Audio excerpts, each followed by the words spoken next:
Let's see how these carbon credits are traded. The journey of a carbon credit starts with a project that reduces or removes greenhouse gases from the atmosphere. These credits are first sold in the primary markets to governments, companies, and individuals who want to offset carbon emissions. But the journey doesn't stop there. These carbon credits can then be traded multiple times on secondary markets.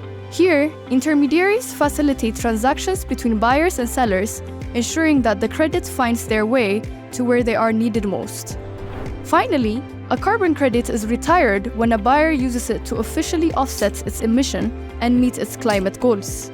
Carbon credits can be sold within two types of carbon markets: voluntary carbon markets and compliance carbon markets. Voluntary carbon markets allow carbon emitters to purchase carbon credits voluntarily. This means companies, governments, and individuals can buy credits to offset their own emissions or to contribute to global climate goals. Compliance carbon markets, on the other hand, are regulated by law. They impose legally binding emission reduction targets on companies. These companies must either reduce their emissions or monetarily compensate for their emissions. Compliance carbon markets operate in one of two ways. First, there is the cap and trade system.